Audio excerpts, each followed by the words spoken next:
Mga kwento ng pag-ibig, kwento ng pag-asa at mga kwento ng buhay dito sa Barangay Love Stories. Love Stories.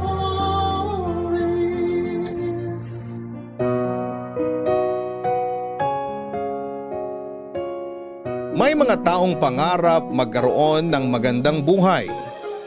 May iba namang pangarap maranasan ang inaasahang tunay na pag-ibig. Ito ang mga bagay na gustong maabot ng letter sender nating si Harvey. Pangarap niyang maging abogado pero papaano niya ito makakamit kung hindi niya kayang ipagsabay ang kanyang pag-aaral at love life? Ating pakatutukan ng kwento ni Harvey sa mga kwento ng pag-ibig, buhay at pag-asa sa nangungunang Barangay Love Stories. Dear Papa Dudut, magandang araw po sa inyo, Papa Dudut. Harvey na lamang ang itawag nyo sa akin. 35 years old at dating law student. Naging bahagi na po ng student life ko ang inyong programa, lalo na noong mga panahong stress ako sa pag-aaral. Kayo na po ang nagsilbing pahinga ko sa pamamagitan ng pakikinig ko sa radyo. Mula sa pagiging listener ay naisipan ko na oras na rin siguro para ako naman ang mag-share ng story ko sa inyo. Gusto ko po kasing ibahagi sa inyo ang isa sa mga hindi ko malilimutang chapters ng buhay ko. Ito ay naging love story namin ng dati kong kasintahan na itago na lang natin sa pangalang Noemi. Una kong nakilala si Noemi noong high school pa lamang kami. Isa siyang typical na achiever.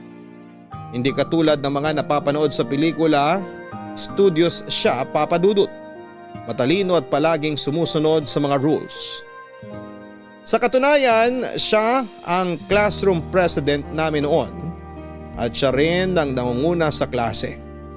Kabaligtaran ng ugali nito ang personality ko, Papa Dudut.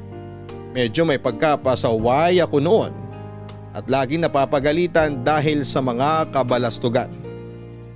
Nagsimula ang lahat sa malaasot pusa naming bangayan ni Noemi. Dahil siya ang class president at ako naman ang laging pasimuno ng pagiging sakit sa ulo sa klase, halos araw-araw kaming nag-iinisan. Pero nang minsang magkaroon kami ng school retreat sa Tagaytay, ay doon ko pa lamang lubusang nakilala si Noemi.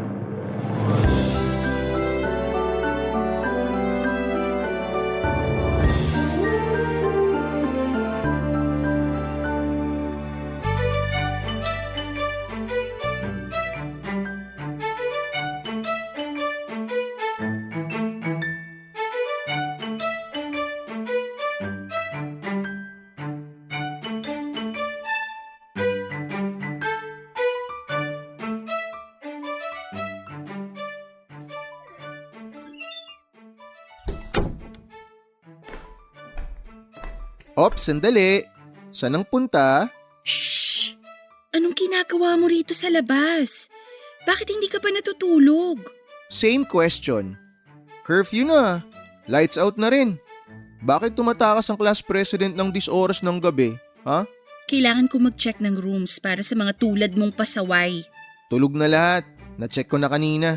Obviously, hindi pa lahat kasi nandito ka pa sa labas. Ano pang ginagawa mo rito? Alauna na ng madaling araw oh. Di ako makatulog eh. Miss ko na yung unan ko. Hulaan ko, di ka rin makatulog no? Ay, hindi nga rin eh. O baka naman lalabas ka kasi kikitain mo boyfriend mo. Anong boyfriend? Kailan pa ako nagka-boyfriend? Sa bagay, mahirap nga makahanap ng boyfriend ang tulad mong teacher's pet. Ikaw, bumalik ka na nga sa kwarto nyo. Wala ka nang ginawa kundi pahirapan ang buhay ko. Relax. Nagpapaantok lang ako. Papasok na rin ako maya-maya. Dapat lang, maaga pa tayo bukas. Samahan mo muna kaya ako rito para naman may kausap ako. Bakit naman kita sasamahan? Ayaw mo. Sige, mag-iingay ako. Ikaw ang mapapagalitan ng teacher natin. Alam mo, sarap mong batukan. Bakit ba sobrang stricto mo? Idol mo ba si sir? Gusto mo rin ba magturo? Una sa lahat, hindi ako strikto. Sinusunod ko lang kung anong inutos sa akin. Pangalawa, wala akong ibang idol kundi ang mga magulang ko. At pangatlo, wala akong planong magturo. Kung ayaw mo maging teacher, ano plano mo maging kung ganun? Bakit mo tinatanong? Wala. Curious lang ako. Since malapit na tayong graduate, gusto ko lang malaman kung anong sasapitin ng magiging future valedictorian ng batch natin. Gusto kong maging dentist. Talaga? Ayaw mong maging physician or neurologist, ganon? Gusto ko maging dentist tulad ng tita ko. Tita? Bakit naman yung tita mo ang gusto mong tularan? Sabi mo idol mo parents mo. Yung tita ko kasi yung dating nagpaaral sa akin, pero 2 years ago namatay siya. Yung asawa na niya ang nagpatuloy sa pagsuporta sa pag-aaral ko, kaya gusto kong ituloy yung pangarap niya na maging dentista ako kahit na nasa langit na siya. Ah, ganun pala yun. Kaya naman pala sobrang seryoso mo sa pag-aaral. Ikaw, may pangarap ka ba? Parang wala naman. May pangarap din naman ako. Ganito lang ako pero maayos naman grades ko. Gusto ko maging lawyer. Parang di naman bagay. Ang mga lawyer, seryosong tao yung mga yan. Kaya ko naman maging seryoso ah. Kailan ka pa naging seryoso? Kung gusto mong maging abogado, magtino ka. Hindi yung ikaw pa ang laging pasimuno ng gulo sa classroom. Opo ma'am, magtitino na po ako. Eto na po oh, babalik na po ako sa kwarto namin para matulog. Pero seryoso, good luck sa pangarap mo maging dentista. Salamat. Ikaw rin. Sige na, good night. Matutulog na ako. Baka mahuli pa tayo ni sir.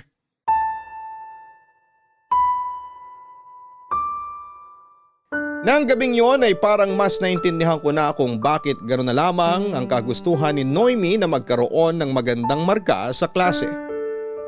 Lahat ng yon ay ginagawa niya para sa tita niyang namatay na. Mas lalo tuloy akong humanga sa kanya, Papa Dudut. Palagi ko kasing iniinis noon si Noemi dahil masyado siyang seryoso sa pag-aaral. Ayaw niyang mag-break ng rules. Dapat lahat ay ginagawa niya at ayaw niyang lumabag sa batas. Gusto ko lang naman noon na maging chill siya at total ay malapit na kaming magtapos. Kaya palagi ko siyang inaasar. Matapos ang heart-to-heart talk namin ni Noemi ay binawas-bawasan ko na ang pagiging pasaway. Sabi nila noon dahil sa retreat kung kaya ako tumino at pumait sa klase. Pero ang totoo niyan ay nagbago ako dahil kay Noemi. Ayoko maging pabigat sa pag-abot niya sa pangarap niya. Kaya naman tinigilan ko na ang pagiging makulit at sa katunayan ay tinutulungan ko na noon si Noemi sa pagsaway ng mga kaklase namin. Papa Dudut, kaya ko namang magtino kung kinakailangan. Hindi sa pagmamayabang pero totoong maayos sa mga grado ko noon. Kung wala nga si Noemi ay baka ako pa nga ang manguna sa klase. Yun nga lang minsan ay hindi lang talaga maiwasang lumabas ang pagiging alaskador ko. Dahil sa pagbabago ng ugali ko ay mas naging open si Noemi sa akin at naging magkaibigan kami, Papa Dudut. Hindi naglaon ng bawat galaw niya ay parang nagbigay kulay na sa bawat araw ko. Noon ko lang na-realize na nahuhulog na pala ang loob ko sa kanya. Ilang buwan bago sumapit ang graduation day ay sinubukan ko pong ligawan si Noemi, Papa Dudut.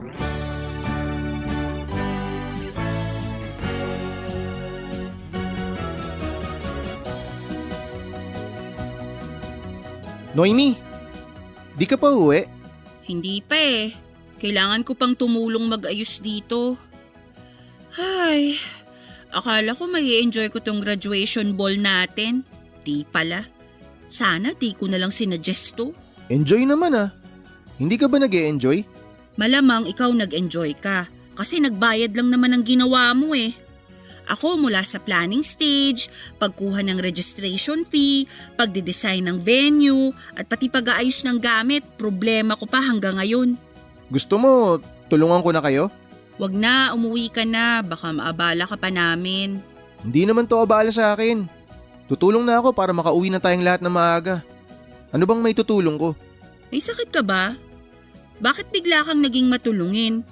Sign of maturity na ba yan? Gusto ko lang talaga tumulong. Wala din naman akong gagawin sa bahay. Di nga, yun totoo. Ikaw ba yung Harvey na nakilala ko? Ito naman. Hindi ba pwedeng magkaroon ng character development ang isang tao? Pwede naman. Pero hindi ganito kaaga. Kung sa bagay, okay na rin yon para kahit papano makita ko pa na nagbago ka na. Kala ko kasi milagro na lang ang magpapaayos sa'yo eh. Ang harsh mo sa akin ha? Biro lang. Sige, kung gusto mong tumulong, tulungan mo ako rito. Iusog natin tong mesa. Sige. Ready? 1, 2. Ayan. Salamat. Ang bigat. Ano pa? May kailangan pa bang buhatin? Yung ibang lamesa pa dun sa dulo, kailangan nating ilipat rito para madali na lang i-pick up ng may-ari bukas. Oh, ano pang ginagawa mo? Tara na, magbuhat na tayo. Sandali lang, hihinga muna ako saglit. Kanina pa ako nagbubuhat eh. O ba't ka nakangiti ng ganyan? Wala. Ngayon lang kasi ako nakakita ng nakadress na nagbubuhat ng lamesa eh. Yan! Yan yung Harvey na kilala ko. Lakas mang asar. Di naman pang-aasar yun. Ang totoo nga, mas gumanda pa tingin ko sa'yo eh. Tigilan mo nga ako.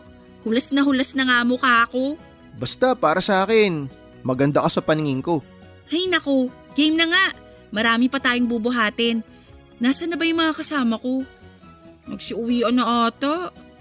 Noemi, teka lang. May itatanong ako sa'yo. Ano? Bago tayo graduate, pwede ba kitang ligawan? Ha?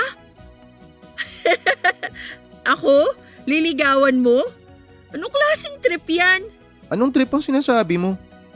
Bakit? Bawal ba kita ligawan? May boyfriend ka na ba? Wala akong boyfriend. Alam mo kung bakit? Kasi hindi yan ang hanap ko. Magiging dentista muna ako bago ako tumanggap ng manliligaw. So, hindi pwede? Hindi. Ano namang magagawa ng pag-ibig sa pag-aaral ko? Panira lang yan. Hindi naman panira yun. Yung iba nga ginagawang inspirasyon love life nila eh. Pwes, sa akin, hindi. Distraction lang yan sa pag-aaral. Aray naman, sakit pala mabasted. Sandali nga lang.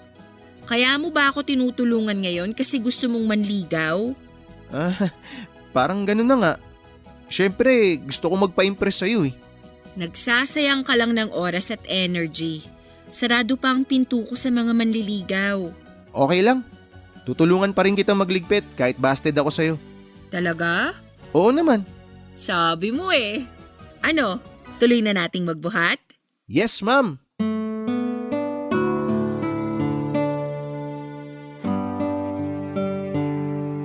Aaminin ko, Papa Dudut, na medyo naging bitter ako dahil inayawan ako ni Noemi. Hindi naman ako pangit kung tutuusin, may tinatago rin naman akong talino kahit papaano. Siguro talagang priority lang talaga ni Noemi ang mag-aral noong mga panahong yon at naiintindihan ko naman yon. Hindi nga naglaon ay inisip ko na lamang na puppy love ang nararamdaman ko para sa kanya. Pinaniwala ko ang sarili ko na baka face lamang yon ng pagbibinata ko kaya tinanggap ko na lamang ang katotohanan na hindi ako nakatadhana para kay Noemi. Papadudot kung alam ko lang sana, nabibihagin pala ni Noemi ang puso ko ay di sana'y nagpakabait at nagpa-impress na ako sa kanya noon pa lamang na first year high school kami. Kung bakit ba kasi saka ko lang nakita ang magagandang katangian niya kung kailan patapos na ang buhay high school namin. Sobrang laki ng panghihinayang ko noon, Papa Dudut. Lalo na't noong mga panahong yon ay kakaibang pagkakaibigan na ang nabuo namin ni Noemi. Kahit pumalya ang tangkakong panliligaw kay Noemi ay nanatili pa rin naman ang closeness naming dalawa. Hanggang sa matapos ang school year. Graduate si Noemi bilang valedictorian samantalang ako naman ang naging salutatorian matapos ang pinakahuling araw ng aming high school life.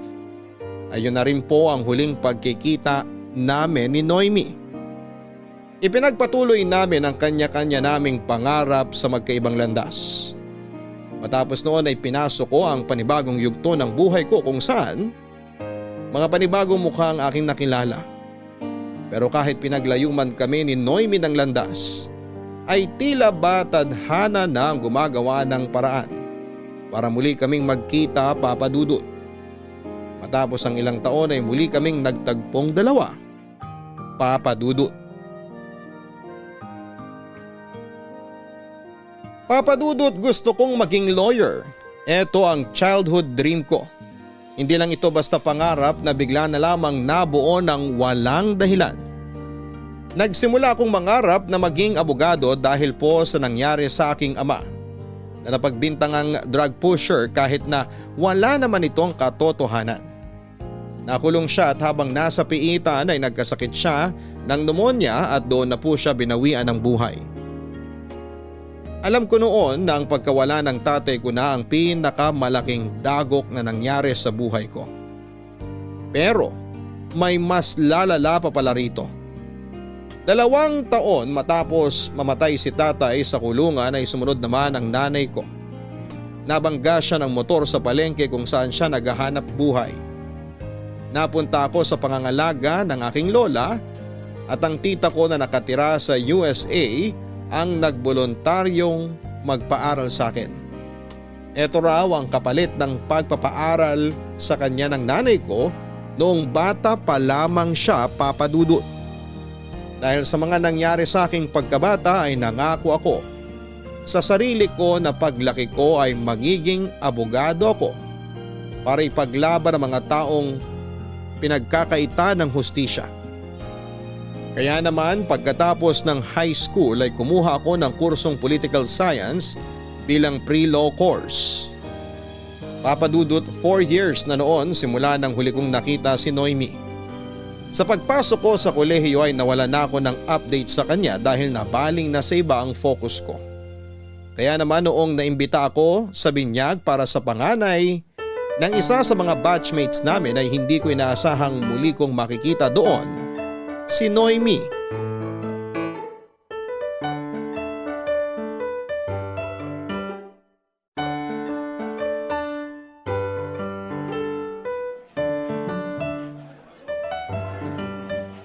Uy, Kian.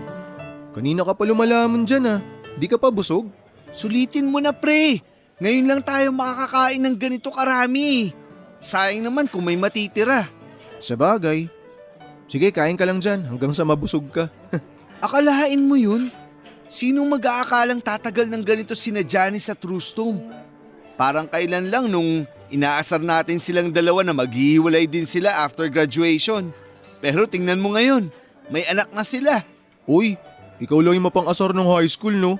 Huwag mo ko idamay dyan. Asus! Kunwari ka pa eh. Ikaw nga yung mastermind ng mga kalokohan natin nun eh. Sumusunod lang ako sa'yo, uy. Ay, sarap siguro sa feeling no? Kapag nakatuluyan mo yung high school sweetheart mo. Tama ka. Iilan lang talaga yung mga magkasintaang nagtatagal galing high school. Eh, ikaw ba? Wala kang naging girlfriend nung high school, di ba? Wala eh. Hindi pinalad tong bata mo. Paano naman kasi? Hilig mo yung mga mature na babae. Mas gusto mo nun mga koleyala. Loko, wala lang talaga akong gusto sa batch natin nun. Well, maliban na lang sa isa. Isa? Sino? Wala, wag mo nang alamin. Past is past. Sabihin mo na. Past naman na pala eh. Si April ba? Hindi ah. Basta, akin na lang yun. Si ano ba? Si Noemi ba yun? Bakit naman si Noemi? Tingin mo ba may something kami nun? Hindi. Kako, si Noemi ba yun? Yung bagong dating. Ha? Saan? Ayun o. Yung naglalakad papunta sa atin. Si Noemi yan, di ba? Oo. Siya nga. Noemi! Kian? Ako nga. Ganda na natin ngayon ah. Si Harvey pala. Naalala mo pa? Oo naman! Sino bang makakalimot sa pinakapasaway nating kaklase? Hi, long time ah. Kumusta ka na? Heto, haggard na sa studies. Mukhang di naman halata. Tuloy pa rin ba yung pangarap mo nun? Dentistry, tama? Yep, dentista pa rin ang pangarap ko. Yun pa rin ang pinag-aaralan hanggang ngayon. Galing naman. Ikaw naman, ano nang update?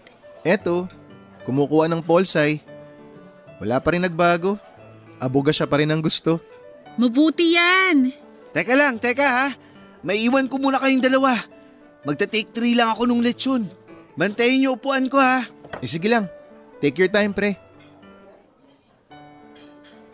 So, kumusta naman ang pag-aaral? Ang hirap, sakit sa ulo. Puyat after puyat para lang ma-meet yung requirements. Pero kakayanin naman. May tiwala naman ako sa'yo na kakayanin mo. Maning-mani sa'yo yan. Para saan pat nakilala kita bilang pinaka-studious na estudyante kung college lang di mo kakayanin. Ano ka ba? Ibang-iba ang college. Bakit ikaw? Mukhang chill ka lang ah. Going smooth ba ang college life? Hindi naman. Actually, malayong-malayo sa pagiging smooth. Pagpasok mo pa lang sa school premises, mangangatog na binti mo sa dami ng requirements eh. Parehas lang pala tayo eh. Diba? Iba talaga pag college na. Pero ano pa nga bang magagawa natin? Ginusto natin to eh. Sad, pero totoo yung sinabi mo. Papadudot masaya ako na muli kong nakita si Noemi ng araw na yon. Wala namang masyadong nagbago sa itsura niya. Baby face pa rin siya na nag-mature ng kaunti dahil na rin siguro sa pagod sa pag-aaral. Sa naging pag-uusap namin ay napansin ko na mas tumaas ang confidence level nito. Hindi na siya tulad ng dati na laging nakasunod sa rules. Mas naging liberated na siya kumbaga. After ng meetup namin yon ni Noemi ay muli kami nagkaroon ng contact sa isa't isa. At hindi ko inaasahan na muling magkakalapit ang landas namin kaya inisip ko na lamang na baka second chance na ito sa naunsyaming love life namin noong high school. Siyempre hindi ko naman kaagad binigla si Noemi. Bumuo muna kami ng friendly relationship hanggang sa ang pagsasama na yon ay mas lumalim pa. Hindi ko inakala na ang puppy love na nararamdaman ko noong high school kay Noemi ay nabubuhay pa rin pala hanggang noong araw na yon. Papadudot noong makahanap ako ng tiyempo ay unti-unti kong ipinaramdam kay Noemi ang pagkagusto ko sa kanya. Nagulat nga ako dahil noong nagtapat ako sa kanya at muling nanligaw ay agad niya akong sinagot ng walang pag-aalinlangan. Sobrang saya ko noong mangyari yon dahil si Noemi na po ang nagsilbing liwanag at direksyon ko sa madilim at magulong kolehiyo. Babe, sige na, pumayag ka na. Magpabunot ka na ng ngipin sa akin. Ha? Hindi pwede. Bakit mo ako bubunutan eh? Maganda naman mga ngipin ko. Hindi kaya, may nakita akong ngipin sa bagang mo na malapit ng mabulok. Paano mo naman nasabi? Ano ka, manghuhula? Malapit na akong maging dentista, kaya alam ko kung anong itsura ng ngiping nabubulok. Rason mo lang yan para magkaroon ka ng pasyente. Requirement ba yan? Kailangan nyo ba talaga yan sa klase nyo? Kailangan eh. Kailangan ko ng 3 tao na pwedeng mabunutan ng ngipin para makapasa ako. Grabe naman yan. Wala ka bang nahanap sa inyo sa mga kaklase mo? May 2 ng pumayag. Yung pinsan ko tsaka yung kapitbahay nila. Isa na lang ang kulang. Ikaw na lang, please. Babe, ayoko. Takot ako sa dentista. Ginawa mo pa ako kung takot ka pala sa dentista. Ano ka ba? Hindi naman literal na sa dentista ako takot. Takot ako sa mga ginagawa nila. Ang sakit kaya magpabunot. Hanggang ngayon nga ramdam na ramdam ko pa yung sakit ng pagkakabunot ng ngipin ko nung bata ako eh. Magaan naman kamay ko eh. At saka may anesthesia naman. Lah, di mas lalo ako natakot. Hindi mo ba alam na takot ako sa karayom? Ano ba yan, babe? Sige na. Pag ako bumagsak, kasalanan mo. Hala siya, ako pa sinisi. Bigay mo na sa akin to. Takot talaga ako magpabunot eh. Sige na nga. Ikaw talaga. Tanda-tanda mo na, takot ka pa rin sa dentista. Daig mo pa grade 1 eh. Salamat babe. Yaan mo, tutulungan kita makahanap ng pagpapraktisan mo. Kung pumayag ka lang sana kasi wala na tayong problema. Hindi talaga pwede. May oral exam kami next week. Paano ako makakapag-focus sa pagre-review kung iniinda ko yung sakit ng pagkakabunot sa ngipin ko? Sa bagay. O sige, wag mo nilang problemahin yun. Yun, salamat at naintindihan mo. Pasensya na ha, masyado kasi talagang maraming problema sa school eh. Bakit? Yung prof mo na naman ba? Hindi siya. Wala akong problema sa prof ko na yan ngayon. In general yung sinasabi kong problema kasi pahirap na ng pahirap yung mga ginagawa namin. Ganun ba? Pareho lang pala tayo. Ganito talaga siguro kapag nangarap ka ng matayog. Kailangan mong paghirapan ng malala. Expected ko naman talaga na mahirap tong kursong pinili ko pero hindi ko inaasahan na ganito pala siya kahirap. Yung alam mong mabigat na pero mas mabigat pala kapag sinubukan mo na. Huwag kang mag-alala. After ng mga pahirap na to, magiging worth it naman ang lahat. Ay naku sana nga. Anong sana nga? I-claim na natin. Tutal nandito naman ako para suportahan ka. At nandyan ka naman para suportahan ako. Hindi na dapat tayo panghinaan ng loob. Part na ng story natin ang pagkakaroon ng struggle para sa huli, magkaroon tayo ng happy ending. Galing naman talaga magbigay ng inspirational message ng babe ko. Pengi ako ng kiss dyan. Ikaw talaga? Sige na, mag-review ka na dyan. Ako naman uuwi na kasi maaga pa ako bukas. Okay, hatid na kita. Wag na, mag-review ka na dyan. Okay, sige. Mag-ingat ka pa uwi ah. Text mo ako kagad pag nakarating ka na sa bahay nyo. Okay, I love you. I love you too. Nung unang mga taon ng relasyon namin ni Noemi ay naging maayos naman po ito, Papa Dudut. Na-enjoy naming kilalanin ang isa't isa ng malalim. Doon ko lang na-realize na may tinatago palang kakengko yan si Noemi. Ito ang dahilan kung bakit mas lalo pa akong na-in-love sa kanya ng lubusan. Nasa clinical training na noon si Noemi, Papa Dudut. Samantalang ako naman ay nasa law school na. Habang nag-aaral ay naging motivation at inspirasyon namin ang isa't isa para ipagpatuloy ang malaimpyerno naming buhay sa school. Sa pagdaan ng mga taon ay mas lalo pang humirap ang mga dinadanas namin sa kanya-kanyang propesyon na inaaral namin.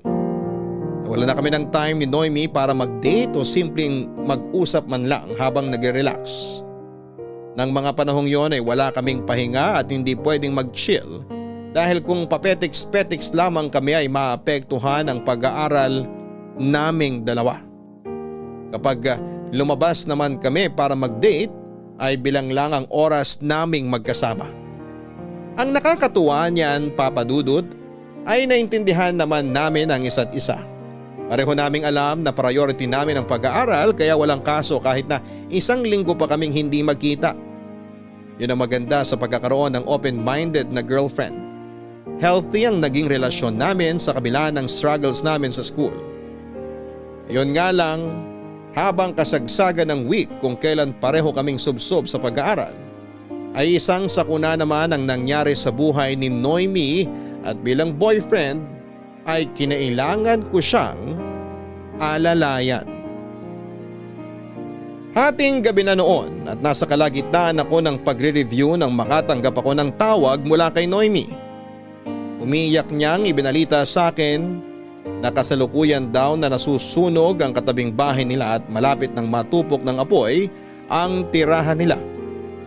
Dali-dali ako nagpunta sa kanila, Papa Dudut, pero pagkarating ko doon ay nasusunog na rin noon ang bahay nila. Lahat ng gamit ni Noemi sa school ay nilamon ng apoy. Para bang ang ilang taong pinaghirapan niya ay nawala na lamang sa isang iglap. Bilang boyfriend, kahit na sobrang dami ko pang schoolwork, ng mga time na yon ay to the rescue ako para i-comfort ang girlfriend ko. Meron naman daw silang kamag-anak na malilipatan. Kaso nga lang ay masyado itong malayo para kay Noemi at sa dami ng ginagawa niya para makuha ang degree niya ay siya lang din ang mahihirapan sa huli. Kaya naman ang naisip kong paraan ay ang i-offer ang maliit na apartment na tinitirhan ko. Surprisingly ay pinagkatiwala naman agad sa akin ng mga magulang ni Noemi ang kanilang anak. Since high school kasi kilala na rin naman nila ako at isa pa ay napatunayan ko na sa kanila kung papaano ko alagaan si Noemi. Wala na rin naman silang choice noon kaya pumayag sila sa suggestion ko habang naghahanap sila ng malilipatan. Hanggang sa nagtagal ay nagustuhan na ni Noemi ang ganong setup namin at nag-decide siyang sa akin na muna siya tumira hanggang sa makapasa siya. Kaso nga lang Papa Dudut, sa pagsasama namin yun ay nagsimula ang unti-unting pagkakaroon ng labuan sa relasyon namin.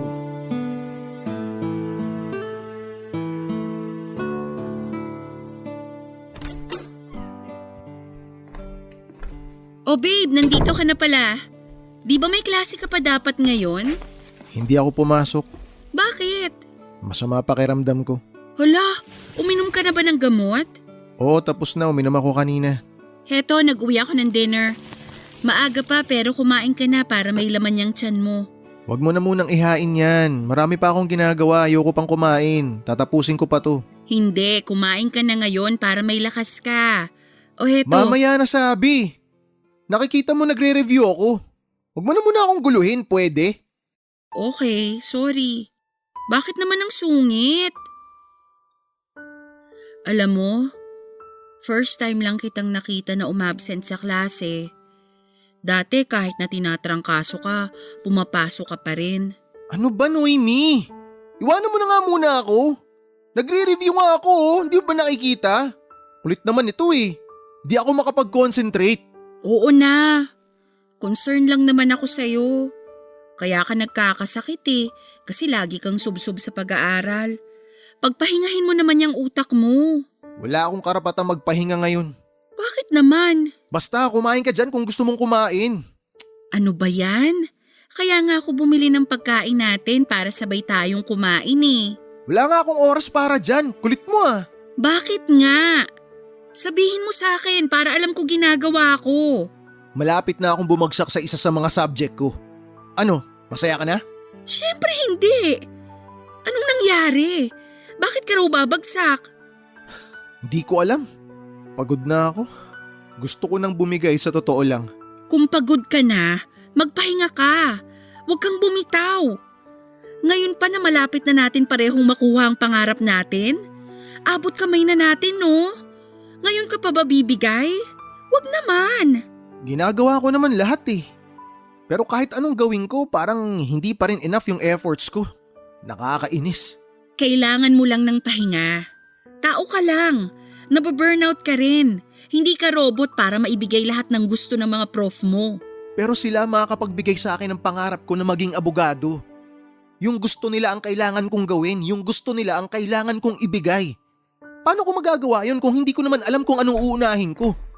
Babe, isara mo muna tong mga librong to.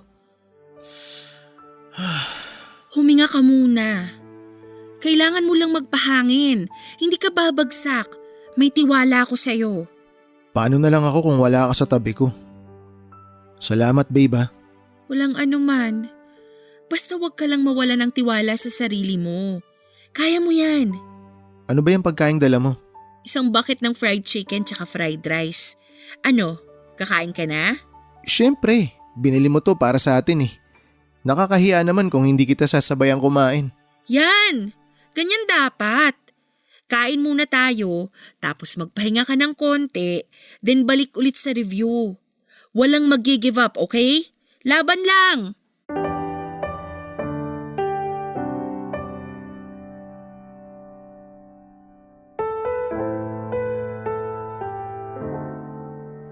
Hindi ko alam kung anong nangyari, Papa Dudut.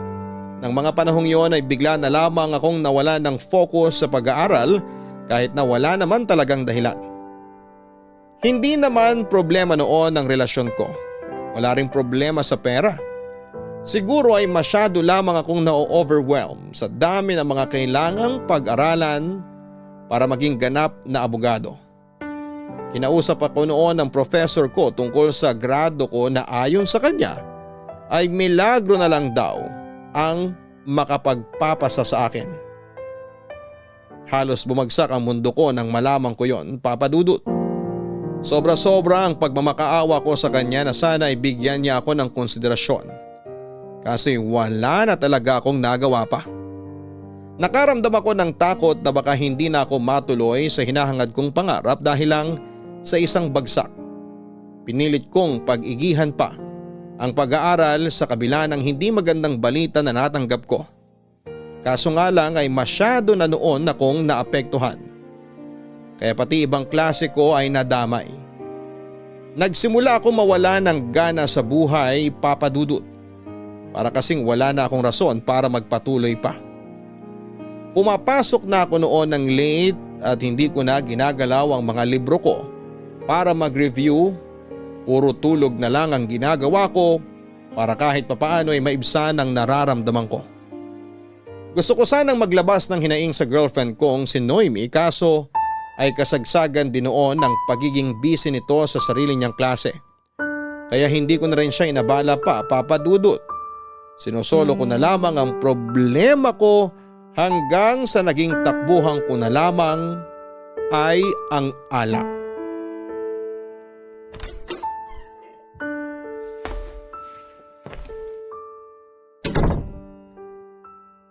Ay, untik pa ako madulas ha. Harvey! Kanina pa kita tinatawagan. Bakit ngayon ka lang? Galing ako sa labas. Alam ko pero sana naman kung gagabihin ka sa pag-uwi, sabihan mo ko para hindi ako naghihintay dito. Pinag-alala mo ko eh. Sorry. Lasing ka ba? Amoy alak ka. Nagkayaan lang kami na lumabas. Medyo naparami lang yung inom ko. Kailan ka pa nagiinom? Ngayon pa talaga kayo maglalasing? Hindi ba kailangan mag-focus ka sa pag-aaral mo? Lalo na't dihado ka sa isang subject, no? Nakafocus naman ako Paano? Uuwi ka ng 2:00 ng madaling araw, lasing na lasing tapos sasabihin mo, nakafocus ka sa pag-aaral? 7:00 ang pasok mo mamaya. Paano ka magigising yan? Akong bahala, magigising ako. Huwag kang mag-alala. Halika na, matulog na tayo. Hindi pa ako pwedeng matulog. May practical exam ako bukas. Kailangan kong mag-review. Di bahala ka dyan. Ano ka ba, Harvey? Kailan ka ba magsiseryoso?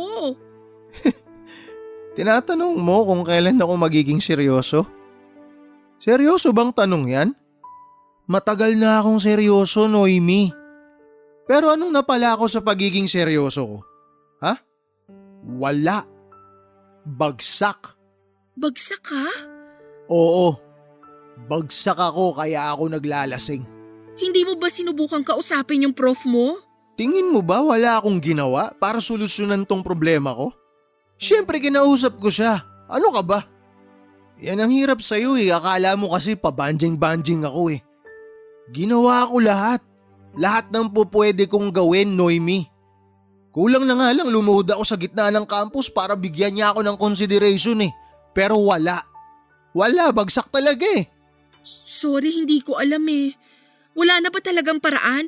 Baka naman pwede ka nilang bigyan ng special project o activity para makabawi. Special project? Ano to, high school? Tanggapin na lang natin yung totoo. Bagsak ako. Hindi na ako magiging lawyer. Magiging lawyer ka pa rin. Alam ko kasi naniniwala ako sa kakayanan mo. Siguro nga, oo, bagsak ka. Pero wag mong hayaang sirain ng pangarap na buong buhay mong inasam. Wala na. Suko na ako. Hindi na kaya ng utak ko. Hindi na kaya ng katawan ko. Sobrang drained na ako, babe. Ayoko na. Halika nga rito. Ayoko na. Hindi mo naman kailangang harapin to na mag-isa Nandito ako. Laging handa para alalayan ka. Suportahan ka. Okay lang umiyak. Okay lang mapagod. Pero sana, bago mo maisipang sumuko, balikan mo yung mga rason kung bakit mo napiling tahakin ang direksyon na to ng buhay mo. Balikan mo yung dating ikaw. Yung batang Harvey na nangarap na maging abogado para ipaglaban yung ninakaw na karapatan mula sa tatay niya. Handa ka na ba talagang itapon yun? Dahil lang sa isang bagsak? Gusto kong lumaban. Gusto kong ipagpatuloy ito. Gusto kong magpatuloy. Pero paano? Best ko na yun eh. Best ko na yun. Binigay ko na lahat. Pero hindi pa rin kinaya. Paano kung hindi pala talaga ito yung landas na para sa akin? Ang failure, isa tong opportunity para mag-start uli. Magsimula ka, bumawi ka, mas pag-igihan mo pa. Hindi ka dapat sumusuko agad sa unang problemang ibinabato sa'yo. Hindi ba dapat ang mga abogado malakas ang determinasyon? Hindi sila agad-agad nawawala ng pag-asa. Hahanap at hahanap sila ng butas para i-push kung ano man ang ipinaglalaban nila. Yang mga bagay na yan, part yan ng learning process mo as a future lawyer. Salamat. Salamat sa tiwala mo sa akin, babe. Pagbibigyan kita ngayon na gawin yung ginagawa mo. Pero gusto ko, bukas, magseryoso ka na ulit. Wala nang iinom hanggang madaling araw. Wala nang late sa klase at huwag mong itapon lahat ng pinaghirapan mo. Okay? Oo, promise. Hindi ko na gagawin ulit to. Start over. Huwag kang mawala ng lakas ng loob. Isang bagsak lang yan, ano ka ba? Hala, sige na, maligo ka na, matulog at paggising mo bukas, pumasok ka sa klase mo. Sige. Magpapahinga na ako. Salamat ulit, babe.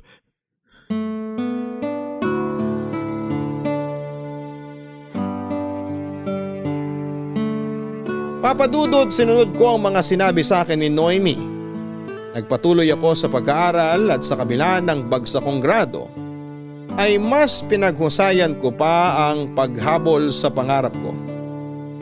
Kahit unti-unti nang kinakain ng law school ang confidence ko, ay sinubukan kong magsimula ulit. Tama si Noemi. Hindi ko dapat hayaang i-define ng isang failure lamang ang lahat ng pinaghirapan ko. Gamit ang motivation na yon ay tinis ko ang law school. Makalipas ang ilang taon ay sa wakas ay nakagraduate na rin si Noemi. Naipasa nito ang kanyang licensure exam at naging ganap na siyang dentista. Masaya ako para sa kanya, Papa Dudut. Deserve niya ang mga papuri at blessing na natanggap niya dahil lahat ng yon ay pinaghirapan niya. Nakakainggit nga dahil nakaya niyang balansehin ang pressure sa eskwela at pag-aalaga sa relasyon naming dalawa. Yun ang hindi ko nagawa. Napabayaan ko na nga si Noemi, nagpabaya pa ako sa pag-aaral. Kaya ng time na yon, tinatamasa na niya ang buhay na dati lamang ay pinapangarap niya. Samantalang ako ay napag-iwanan na. Aaminin ko, Papa Dudut, na nakaramdam ako ng insecurity kay Noemi noon. Sabay kami nag-aral, sabay kaming nangarap. Magkasama naming pinaghirapan ang mga struggles namin sa school pero isa lamang sa amin ang naging successful. Nakaramdam ako ng panliliit, ng awa sa sarili at hiya na hindi ako nakasabay sa kanya. Ang nakakalungkot, Papa Dudut, ay unti-unti akong nagpalamon sa mga insecurities kong yon hanggang sa nadamay na ang relasyon naming dalawa ni Noemi. Malaki ang pasasalamat ko kay Noemi dahil siyang naging sandalan ko sa mga panahong kailangan ko ng makakapitan. Pero sa parehong pagkakataon ay hindi ko naiwasang makaramdam ng inggit dahil professional na siya samantalang ako ay hirap na hirap pa rin makabawi. Sabay kaming nangarap pero ako ay nanghihingalo pa rin noon. Naisip ko tuloy na baka hindi talaga para sa akin ang napili kong propesyon.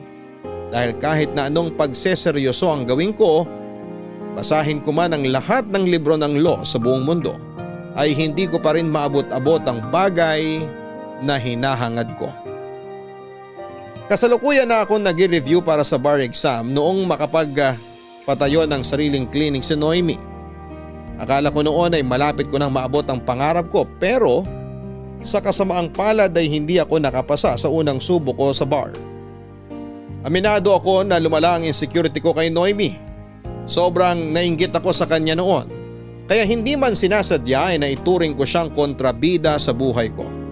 Lumala ang ugali ko sa mga sumunod na buwan dahil na rin sa sunod-sunod na failure ko. Sa ikalawang pagkakataon ay bumalik ulit ako sa bar. Sa pagkakataong yun ay isang bagsak na lang ay mahihirapan na akong mag-take ulit ng exam. Nagpadala ako sa pressure na nararamdaman ko.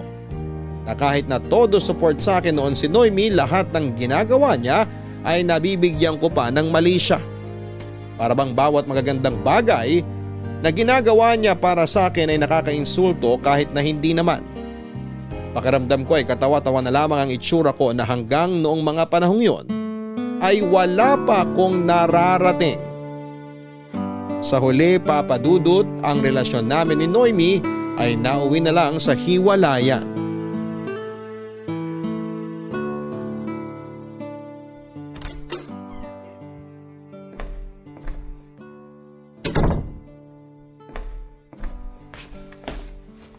Babe, ano?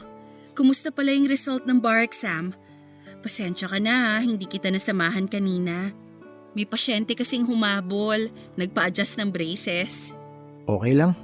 Wala rin naman tayong aabangan sa resulta ng exam. Ha? Bakit? Negative ba? Wala. Hindi ulit ako nakapasa. Okay lang yan. May susunod pa naman. Hindi pwedeng okay lang yan, Noemi. 2 beses na akong bumagsak. Alam mo ba kung ano ibig sabihin nun? Ibig sabihin nun, bobo ko. Hindi ka bobo, okay? Bobo ko, yun ang totoo. Huwag mo na akong bulahin. Sawa na ako sa mga advice mo na kesyo kaya ko to, huwag ako mag-give up, laban lang. Matagal na ako lumalaban. Lahat binigay ko na. Pero bakit ganito pa rin ang kinalabasan? Kahit ano pang puyat ang gawin ko, kahit anong determinasyon pa ang ibigay ko, wala pa rin. Hindi pa rin ako makapasa-pasa. It takes time. Siguro hindi mo pa oras ngayon, pero darating din yung araw na para sa'yo. Hindi na darating yun. Sawa na akong umasa. Pagod na ako sa paulit-ulit na pagpapamukha sa akin ng mundo na kahit na anong gawin ko, wala pa rin kwenta. Alam kong palagi ko tong sinasabi sa'yo, pero please, wag kang… Wag ako sumuko. Lagi na lang yan ang sinasabi mo sa akin eh. Puro na lang ganyan. Hindi naman ako sumusuko eh. Pero bakit parang ako mismo ang sinukuan ng mundo? Hindi ka naman nag-iisa eh. Marami dyan ang ilang beses na ding nag-fail, pero tignan mo kung saan sila dinala ng determinasyon nila. Yung iba nga, successful na kasi patuloy silang lumaban. Tama na. Tigilan na natin tong usapan na wala namang katotohanan. Yan na lang lagi naririnig ko eh. Puro na lang baka, puro na lang balang araw. Sa susunod, darating din ang panahon mo. Sawa na akong makarinig ng mga ganyan. Nakukurta na ang utak ko kakarinig sa mga yan. Gusto ko naman makarinig ng katotohanan. Ano bang gusto mong marinig sa akin? Gusto mo bang sabihin kong estupido ka? Na wala ka ng pag-asa? Na hindi ka na magiging lawyer? Oh! Ganyan! Yan yung mga sabihin mo sa akin. I-real talk mo ako kasi yun naman talaga ang totoo. Gusto mo ng real talk? O sige, sasabihin ko sa iyo yung totoo. Pagod na rin ako, Harvey. Pagod na akong i-babysit ka tuwing hindi ka pinapaboran ng tadhana. Pagod na akong magbigay ng suporta kung pati yun, minamasama mo pa. Alam mo kung ano problema sa'yo? Tingin mo kasi sa mundo kaaway eh. Porket bumagsak ka, porket may kinakaharap kang problema, akala mo ikaw lang ang may pasan sa mundo. Hindi ganun yun. Ngayon kung gusto mong tumigil na, tumigil ka na. Hindi na kita ipupush. Kung mapapanatag ang kalooban mo, kung giginhawa ang dibdib mo, sumuko ka na kung yan ang gusto mo. Salamat. Salamat at sinabi mo rin sa akin yung totoo. Sorry kung hindi ko mabigay sa iyo yung relasyon na deserve mo. Sorry kung imbis na maging masaya ka kasi nasa iyo na ang lahat, nadadamay ka pa sa mga problema ko. Hindi ko naman gusto na hilahin ka pa babae. Hindi ito yung buhay na ipinangako ko sa iyo. Pasensya ka na kung hanggang dito lang yung kaya ko. Sinubukan ko naman eh. Nakita mo naman na ilang taon akong sumubok. Lumaban ako para sa pangarap ko kaso kahit anong paghihirap ang gawin ko, parang hindi talaga para sa akin to eh. Sa totoo lang, hindi ko na alam kung anong gagawin ko. Para akong bulag na palakad-lakad sa dilim. Siguro mas makakabuti muna sa ating pareho na magpahinga muna tayo mula sa isa't isa. Sa tingin mo? Hindi na tayo tulad ng dati eh. Kung mapapansin mo, matagal nang walang buhay tong relasyon natin. Masyado tayong tutok sa kanya-kanya nating buhay. Napabayaan na natin kung anong meron tayo. Para lang tayong dalawang tao na magkasama nga, pero magkaiba naman ang direksyon na tinatahak. Kung yun ang tingin mong makakabuti sa ating dalawa, sige, gawin natin. I-pursue mo yung pangarap mo. Deserve mong maging masaya, Noemi. Kasi alam ko kung ano ang hirap na pinagdaanan mo para makuha kung anong meron ka ngayon. Ikaw din. Tandaan mo na suportado kita kahit anong desisyon man ang gawin mo sa buhay. Basta makakabuti lang sa'yo. Susuportahan kita kahit bilang kaibigan. Salamat.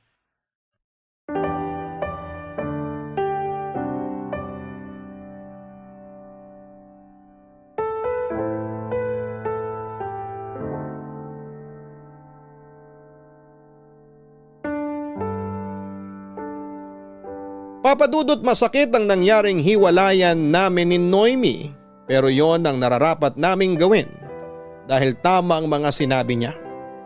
Matagal nang walang apoy ang relasyon namin dahil masyado na kaming kinain ng sarili naming ambisyon. Masyado ako nagpalamon sa pressure ng law school, kaya maging relasyon namin ay hindi ko na naalagaan pa. Sobrang gulo ng buhay ko noon. At ayoko namang idamay pa si Noemi sa pinapasan ko. Kaya minabuti kong pakawalan na lamang siya, Papa Dudut. Sa mga sumunod na buwan ay iginugol ko ang buong oras at lakas ko sa pagre-review. Hindi ko na hinayaang mawalan ako ng lakas ng loob. Sa katunayan, sinunod ko pa rin ang mga sinabi ni Noemi na huwag sumuko. Halos manganib na noon ang buhay ko dahil sa pag-aaral. Itinakbo ako noon sa ospital dahil sa dehydration. Dahil sa law school kung kaya unti-unti kong napabayaan ang sarili ko. Inisip ko na lamang na ito ang sakripisyong kailangan kong gawin para makuha ang mga pangarap ko. Sa kasamaang palad, Papa Dudut, ay bumagsak muli ako sa ikatlong pagkakataon. Nang mga panahong yon ay naisip ko na hindi na talaga para sa akin ang abogasya. Masakit man sa kalooban ay tinanggap ko na lamang ang katotohanan yon. Inayakan ko yun noon, Papa Dudut, para kasing nadismay ako ang namayapa kong ama. Hindi ko natupad ang pangarap ko para sa akin at para sa kanya. Matapos po ang sunod-sunod na failure ay tuluyan ko nang itinigil ang paghahabol sa pangarap ko. Naghanap ako ng ibang trabaho na related pa rin sa pinag-aralan ko. Pagkalipas ng ilang taon ay umayos-ayos naman ang buhay ko, Papa Dudut. Ito na nga ang mga panahon kung kailan ay muli kaming nagkita ni Noemi. Harvey? Oh, Noemi! Ikaw pala. Long time no see ah. Kumusta ka na? Grabe, balbasarado ka na ngayon ah. Ano, bagay ba? Mas prefer ko pa rin yung dati kasi baby face ka. Pero okay na rin to, maangas ang dating. So, kumusta ka na nga? Eto, buhay pa naman. Humihinga pa. Anong balita sa… Sa pagiging lawyer ko, hindi na natuloy. Tumigil na ako pagkatapos ng third attempt. Ayaw ako bigyan ng lisensya ng tadhana eh. Sayang naman. Pero nasa same industry rin naman ako. Para legal. Oh, I see. Mabuti naman. Akala ko tuluyan mo nang iniwan ng law. At least hindi man katulad ng lawyer, tumutulong ka pa rin para makamit ang hustisya. Tama ba? Oo, tama ka. Tsaka masaya naman ako sa kung anong narating ko ngayon. Wala akong regrets. That's good to hear. Eh ikaw, kumusta ka na? Dentista pa rin naman. May pamilya ka na ba? Oo, kinasal na ako last year. Dentist din yun na pangasawa ko. Aba, nakahanap ka ng kapareho mong propesyon ha? Oo nga eh. May anak na kayo? Soon. Ilang months? 3 months na. Congrats! Salamat. Eh ikaw, may pamilya ka na rin ba? Ako? Wala pa. Ine-enjoy ko muna yung pagiging single ko. Marami akong taong sinayang sa pag-aaral kaya time ko naman ngayon para bumawi sa sarili ko. Oo naman, take your time. Enjoy life, sabi nga nila. Ano palang ginagawa mo dito sa office namin? Magpapakonsult ka ba? Hindi. May susunduin lang akong kaibigan. Client nyo siya siguro. Si Mariel? Yung may problema sa lupa nila. Siya nga. Kaibigan ko siya. Ako nag-refer sa kanya rito. Hindi ko alam na dito ka rin pala nagtatrabaho. Halos 2 taon na ako rito. Magaling yung pinili mong lawyer. Hindi ka nagkamali sa referral mo. Sa tingin mo may laban ba? Nako, hindi ako pwede magbigay ng detalye. Basta, think positive na lang. I understand. Sana maipanalo nyo. Tagal niya ng problema yan eh. Alam mo na, basta usapang lupa, walang pamilya. Sinabi mo pa. Anyway, nasa na pala si Mariel? Hindi pa ba sila tapos? Patapos na siguro sila. Antayin mo na lang. Okay, sige. O paano? Maiwan na kita ha. Marami pa akong trabaho eh. Sure, go lang. Good to see you, Harvey. Good to see you rin, Noemi. Masaya ako na nagkita ulit tayo.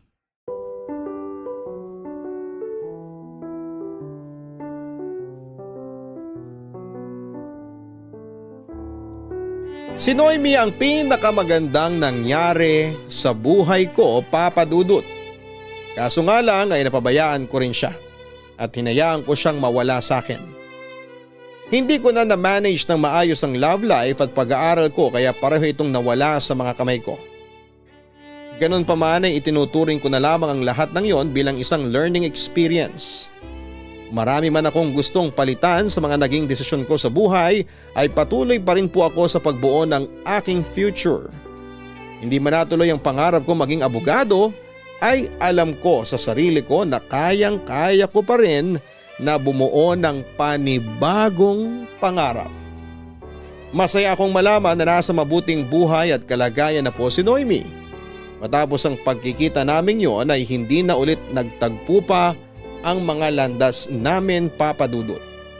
Siguro nga ay nagkakilala lang talaga kami para makabuo ng alaala pero hindi kami tinadhana para magsama.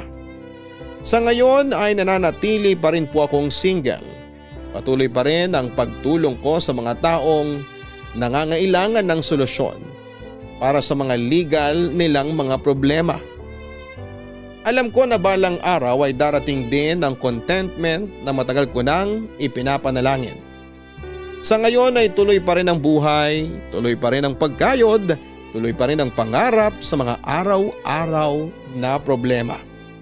Ito po ang kwento ko, Papa Dudut. Sana'y nagustuhan po ninyo at muli magandang araw po sa inyo. Ang inyong forever kapuso at kabarangay, Harvey.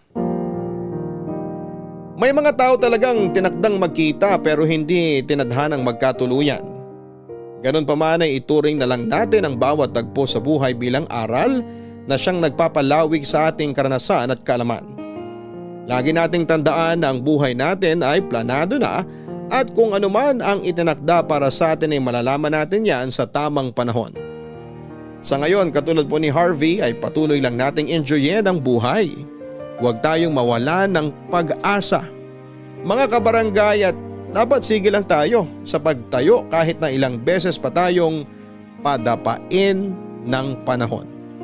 Hanggang sa muli, ako po ang inyong si Papa Dudut sa mga kwento ng pag-ibig, buhay at pag-asa sa nangungunang Barangay Love Stories. Sabay-sabay nating pakinggan ang iyong kwento ng pag-ibig, buhay at pag-asa. Ipadala lang sa barangaylovestories@yahoo.com.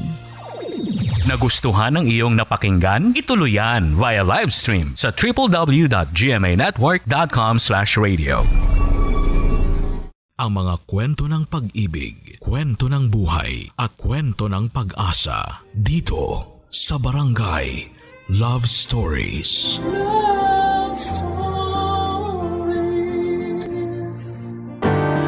Ang pagiging magulang ay panghabang buhay na tungkulin. Ang pagdadala ng bata sa mundo ay malaking responsibilidad na hindi dapat baliwalain. Ikaw, kabarangay, paano ka matatawag na mabuting magulang? Dear Papa Dudut, magandang araw po sa inyo at sa mga katulad kong panatiko ng Barangay Love Stories. Ako nga pala si Mary, 28 years old at tubong Baguio City. Pero dito na ako nagtatrabaho sa Maynila bilang isang private company employee. Maayos naman ang buhay ko at tahimik at peaceful. Kahit na mag-isa lamang ako sa aking nirerentahang apartment. Kundi trabaho ang pakikinig sa programa ninyo online ang pinagkakaabalahan ko. Tapos isang araw ay nag-decide na lamang po akong sumulat sa inyong istasyon. Katulad ng ibang kabarangay natin na nagpadala ng kanilang mga kwento ay magsisimula ang istorya ko noong kabataan ko. Nasa edad 15 ako noon at nakatira pa kami sa Baguio City. Solong anak lamang ako ng mga magulang ko. Pero hindi naman ako malungkot dahil marami akong pinsan sa side ni mama na nasa parehong barangay lang din na tinitirhan namin. Bukod doon ay punong-puno ako ng pagmamahal at atensyon mula kina mama at kay papa. Masaya ang aming pamilya kaya inakala ko na perpekto po ito. Pero isang araw ay bigla akong ginulantang ng isang katotohanan na hindi ko makakalimutan sa tanang buhay ko.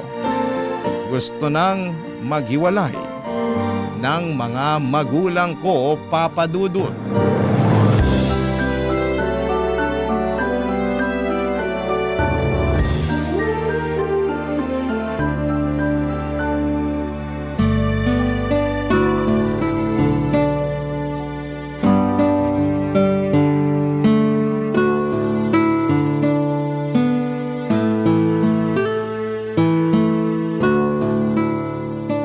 Ano pong ibig niyong sabihin? Hindi niyo na po ba mahal si Mama? Bata ka pa para maintindihan lahat. Hindi na po ako bata. Kaya ipaintindi niyo po sa akin lahat pa. Anak, hindi na namin mahal ng papa mo ang isa't isa. Kaya wala nang dahilan para magsama kami. Paano po nangyari yun? May kasalanan po ba kayo sa isa't isa? Kaya nawala yung pagmamahal niyo? Wala, pero meron siguro. Ewan, basta masyadong komplikado. Nagising na lang kami ng papa mo isang umaga na ganun yung pakiramdam. May dahilan na naipon na lang ng naipon hanggang sa umabot na lang sa puntong ito. Kaya para hindi na kami magtiis sa isa't isa nagdesisyon na lang kami ng papa mo maghiwalay. Kayo lang po ni Papa yung nagdesisyon eh. Paano naman po ako? Mary, hindi mo ba narinig yung sinabi ng papa mo? Wala pa rin namang magbabago. Kami pa rin ang mama at papa mo. Nga lang hindi na kami magkakasama sa isang bubong. Isan po ko titira? Sino po sa inyo yung sasamahan ko? Sa akin ka sasama, anak. Bakit po? Hindi po ba ako pwede kay Papa? Anak, pwede naman pero mamamalagi kasi ako sa Maynila pag umalis na ako rito sa bahay natin sa Baguio. May nahanap na naman akong tutuluyan kaso maliit lang eh. Kasya lang sa isang tao. Tsaka nag-aaral ka pa rito, nak. Baka mahirapan lang tayo pag lumipat ka ng eskwelahan. Sa Maynila na po pala kayo titira. Ibig sabihin ang layo niyo na sa amin. Dadalo pa po ba kayo rito, Pa? Hindi ka masabi kasi baka maging abala ako sa trabaho, nak eh. Tulad ng dati. Trabaho na lang kaya ang pakasalan mo, no, Teban? Cecil, ka na magsimula ng away. Hindi ako nagsisimula ng away. Sinasabi ko lang yung totoo. Totoo lang din yung sinasabi ko, di ba? Kaya ano ba problema doon? Ikaw, Tsaka yung pag-iisip mo ng problema. Alam mo kung makapagsalita ka, akala mo kung sino ka. O bakit? Anong problema mo sa pananalita ko, ha? Ma, pa, huwag na po kayong mag-away Nak, pasensya na ha. Itong mama mo kasi masyadong takles eh.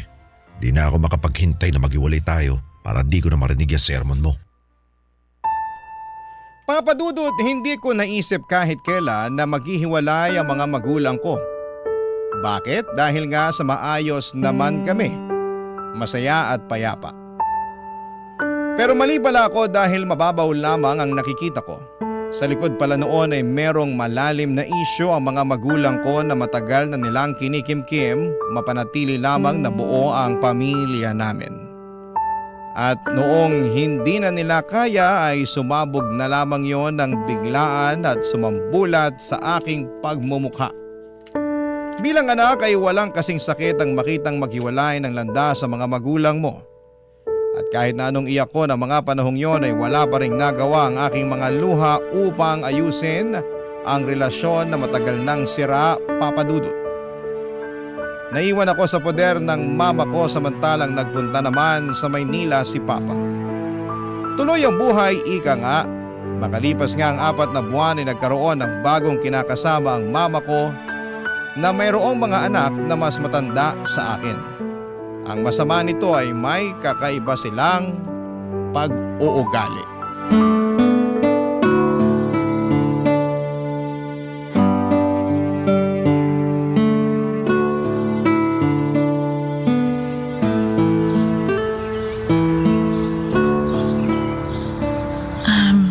Ma, pwede ko po ba kayong kausapin? Tungkol saan, anak? May isusumbong lang po sana ako Oh, bakit? Ano nangyari? Yung mga anak po kasi ni Tito, sina Jordan tsaka si Leo, kung ano-ano po kasing malalaswang salita yung sinasabi nila sa akin Ha? Anong malalaswang salita? Nuknukan nga ng galang at bait ng mga batang yun Akala nyo lang po yun, pero pag wala po kayo rito sa bahay, ang babastos po nila magsalita. Ano ba kasing ginawa sa'yo? Paano ka binastos? Sinipulan po ako, tapos sinisita nila yung pananamit ko. Maiksi raw po kasi ako mag-short na konti na lang makikita na raw yung singit ko. Oh, di kasalanan mo naman pala kung bakit. Po? Ako? Oo, sabi ko, kasalanan mo naman kung bakit ka nasita. Hindi pagbabastos ang tawag doon. Concern lang sa'yo ang mga kuya mo kaya nila tinatawag ang pansin mo tungkol sa pananamit mo. Bakit kasi sa dami ng mahahaba mong damit may iksi ang sinusuot mo? Gusto mo yata talagang bastusin ka ng kusino? Siyempre po hindi, pero hindi naman ganun kaiksi yung suot ko at saka wala pa rin silang karapatan na pagsalitaan ako ng ganun.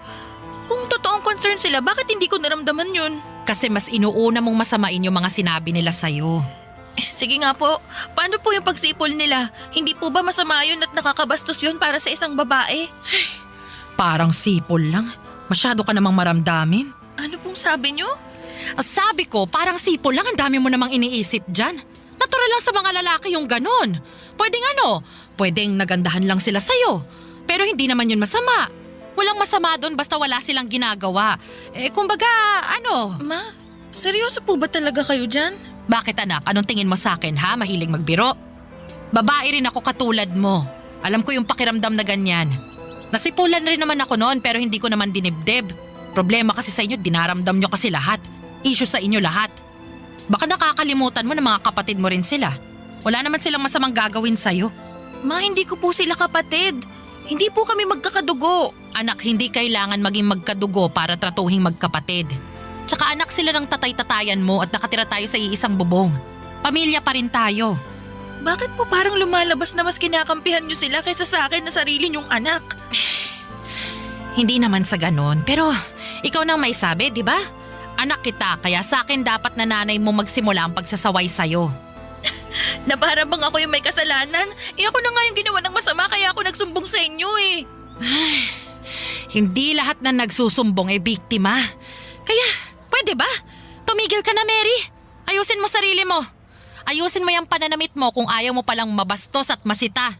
Ikaw ang babae, kaya ikaw ang matutong mag-adjust sa mga kalalakihan.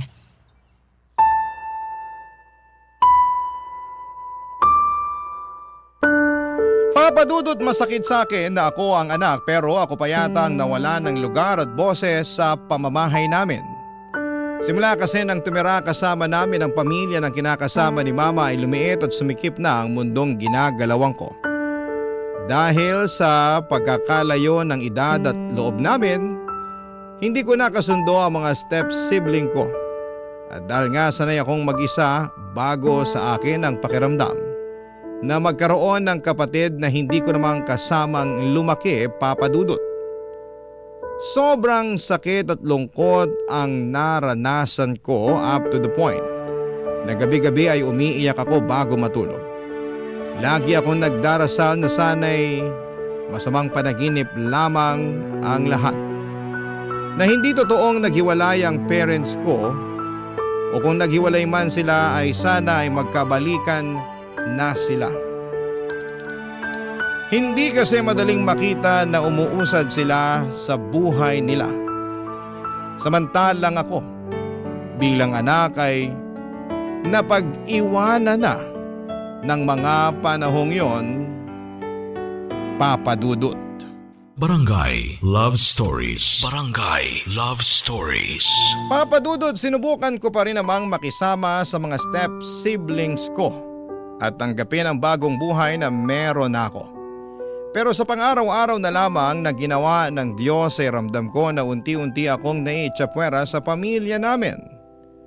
Mabait naman ang stepfather ko pero ayoko siyang bigyan ng pagkakataon na mapalapit sa akin dahil sa puso ko ay nag-iisa lamang ang papa ko.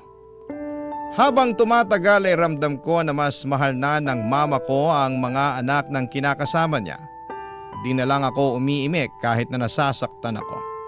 Sinolo ko ang sakit kasi hindi naman niya ako pinaniniwalaan. Nung unang beses na nagsabi nga ako ay naramdaman ko na hindi siya naniniwala. Naisip ko na gusto ko nang umalis sa amin. Kaya nga gumawa ako ng paraan para makontak ang aking tatay, Papadudot.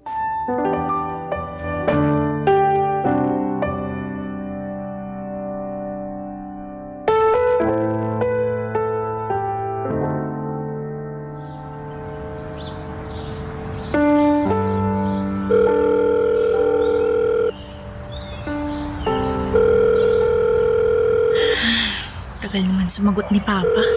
Excited na akong makausap siya eh. Mary! Kanina ka pa ba dyan sa telepono, ha? Hindi pa ba sumasagot ang papa mo? Naku, Aling Martha, hindi pa nga po eh. Sigurado ka ba na tama yung numero na tinatawagan mo? Baka naman mali kaya hindi sumasagot. Tama naman po eh. Tsaka nagri-ring naman eh. Wala nga lang sumasagot. O siya, sige. Sana may sumagot na para magkausap na kayo at may iba pang gagamit ng payphone. Opo, sige po.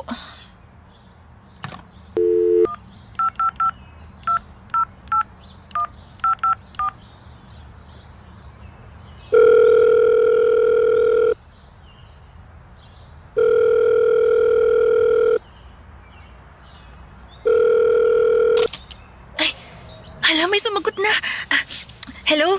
Hello, Pa? Mary, Ako nga po, Pa. paano mo nalaman tong numero namin sa opisina? Hindi na po yun mahalaga.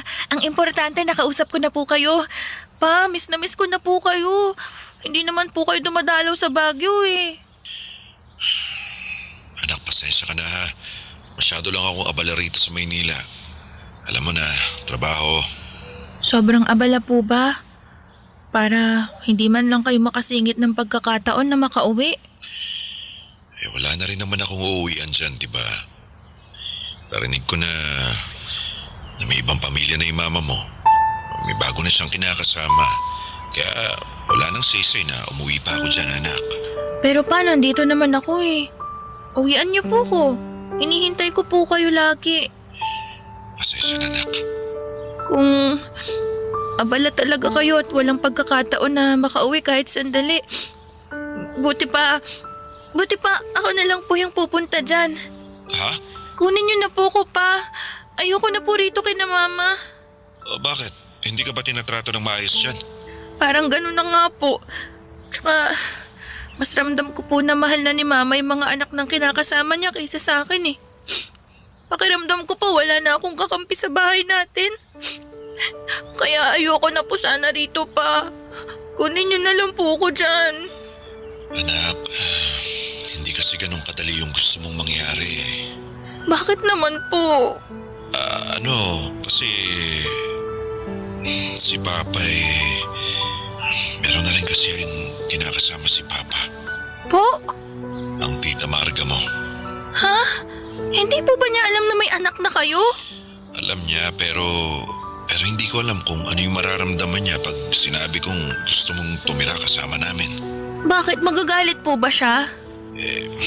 Ewan ko, Mary ha. Mabuti pa tatanungin ko na lang muna siya tapos babalitaan na lang kita. Sige po pa. O siya, sige na. Ibababa ko na tong tawag at marami pa akong trabaho na dapat tapusin. Sandali naman po. Nak, sa susunod na lang tayo mag-usap ha. Kailan naman po yun? Pag bakante na ako tsaka pag may sagot na yung tita Marga mo. O sige na. Mag-iingat ka palagi.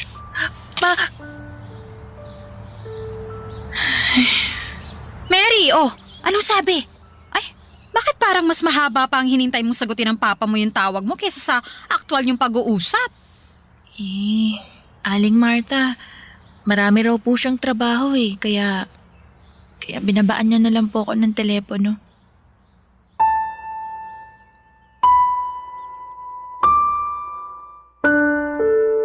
Papa Dudut, akala ko ay puro trabaho lamang ang inaasikaso ni Papa sa Maynila tulad ng dahilan ng paghihiwalay nila noon ni Mama. Workaholic kasi siya, ngunit hindi ko akalain na bukod doon ay meron pa pala siyang ibang tinatrabaho. Kaya nga nalungkot ako noon nang malaman na meron na rin siyang ibang kinakasama dahil malabo na talagang matupad ang dasal ko na magkabalikan sila ni Mama. Pero naisip ko na baka naman mas maayos yung buhay na dadatnan ko sa poder ng tatay ko. Kaya nga kahit nag-aalangan ay sinabi ko sa mama ko ang aking kagustuhan na lumipat kina Papa. Akala ko ay pipigilan ako ni Mama pero tinanong lamang niya ako kung sigurado na ba ako. Noong sinabi kong oo ay walang pag-aatubili niyang ibinigay sa akin ang kanyang permiso. And fast forward, lumuwas ako ng Maynila sa edad na 18 para tumira sa poder ng tatay ko. Doon ko nakilala ang stepmother ko na si Tita Marga, Papa Dudut.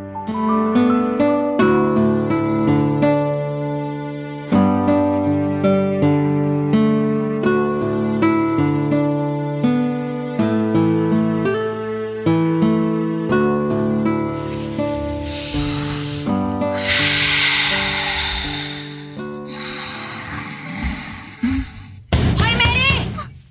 Tanghaling tapat na pero tulog ka pa rin. Aba, anong akala mo? Senyorita ka? Buksan mo nga tong pinto.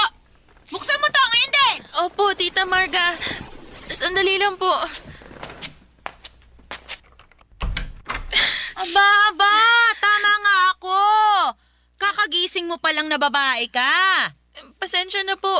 Napuyat po kasi ako sa sa ginawa kong assignment namin kagabi. Tingin mo maniniwala ako sa palusot mong yan? po? Assignment mo mukha mo. Palagay ko napuyat ka lang sa kaka-cellphone. Naku, hindi po. Hindi raw. Dapat talaga sa'yo kinukuhanan na ng cellphone para wala na magamit. Masyado lang nauubos ang oras mo sa bagay na yon kaya wala ka ng panahon na gumawa ng mga gawaing bahay. Katulad ngayon, araw ng Sabado, wala kang pasok pero tanghali ka na kung magising. At anong binubuntong hininga mo dyan, ha? Wala po. Ano lang? Ano? Sumakit lang po ng konti yung ulo ko kasi ang aga-aga nagbubunga nga kayo Sigaw pa kayo ng sigaw, naririnig ko naman po kayo. Magkaharap lang naman po tayo Ba't talagang sumasagot ka pang bata ka, ha? Alam mo, mabuti pa. Halika na, sumama ka sa akin ngayon din. Halika na. Saan niyo po ako dadalhin, tita? Saan pa ba? Di doon sa kulungan ng mga aso ko. Ha? Bakit po? Ano pong gagawin ko doon? Linisin mo. Nadudumihan na ako doon. Nababahuan, kaya gusto ko linisin mo. Pagkatapos, paliguan mo yung mga aso at maglampaso ka na rin ng sahig. Huwag mo kalimutan yung mga hugasin sa lababo. Kagabi pa yun, ha? Wala rito ang papa mo kaya wala kang masusumbungan sakaling naiisip mong magsumbong. Hindi ko naman po naiisip yun pero ang dami niyo naman po pinapagawa. Kaya ko po bang gawin lahat yun? Kayang-kaya mo yon lalo na kung sisimulan mo ng gawin ngayon. Tsaka nararamihan ka na dyan? Kakaunti pa nga lang yun. Ano bang tingin mo sa sarili mo? Baksyonista ka rito sa pamamahay ko? Pwes nagkakamali ka. Sorry po, tita. Sige po, gagawin ko na po yung mga pinag-uutos niyo. Mabuti pa nga. Ayusin mo ha. Kundi naku, mananagot ka talaga sa akin. Nagkakaintindihan ba tayo, Mary? Opo, Tita Marga. Uulitin ko lang na wag kang magsusumbong sa papa mo. Dahil lalo kong dadagdagan ng gawaing bahay mo. Huwag mo rin subukang magpakampi sa kanya dahil sisirain ko ang buhay mo. Naiintindihan ko po. Mabuti na yung nagkakaintindihan tayo. Hindi porke anak ka ng tatay mo, ituturing na rin kitang parang anak ko. Mahiya ka nga, hindi tayo magkadugo. Para sa akin, ibang tao ka pa rin. Sige na! Kumilos ka na at huwag mo na akong titigan dyan dahil dudukutin ko yung mga mata mo. Akala mo kung sino makatingin? Pinagmamalakihan pa ako? Ay nako, sige na! Alis na! Papadudot, napakasakit na tratuhing iba ng isang tao na hindi naman nagpalaki sa'yo. Pero kung umasta ay akala mo ay ikaw pa ang nanghimasok sa buhay nila. Kung tutuusin, ako naman ang unang dumating sa buhay ng tatay ko, pero akala mo ay inagawan ko siya ng pagkakataon na masolo ang papa ko nang tumira ako sa pamamahay nila. Wala akong magawa kundi ang tiisin ang trato niya sa akin at iwasan na lamang ang aming engkwentro hanggat maaari. Ayoko rin naman kasing masira ang relasyon nila ni Papa dahil nakikita ko kung gaano siya kamahal ng tatay ko. Masakit lang sa akin na makitang masaya na ang mga magulang ko sa kani-kanilang buhay at bagong kinakasama. Habang ako naman ay nagdurusa pa.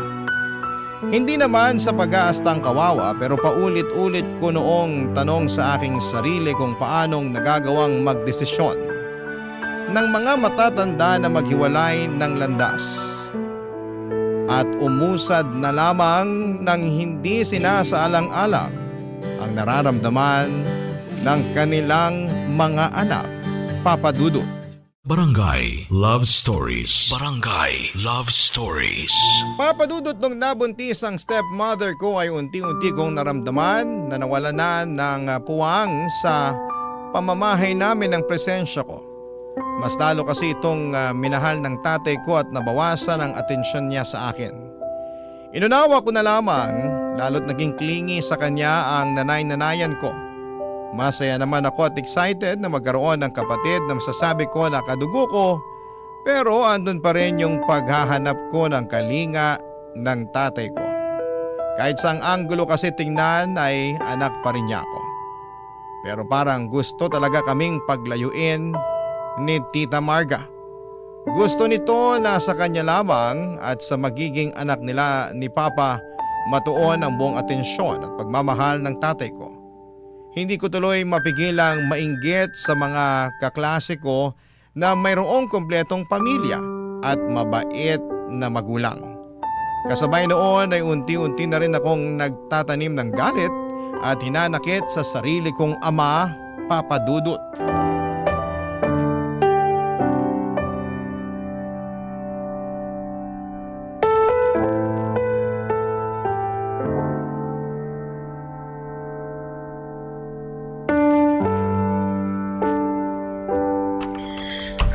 Grabe activity sa school. Kapagod. Ay, buti pa, upo muna ako rito sa sofa para naman maginhawa ng pakiramdam ko. Kanina pa ngalay na ngalay itong mga binti ko eh. Ay, grabe. Sarap talaga sa pakiramdam.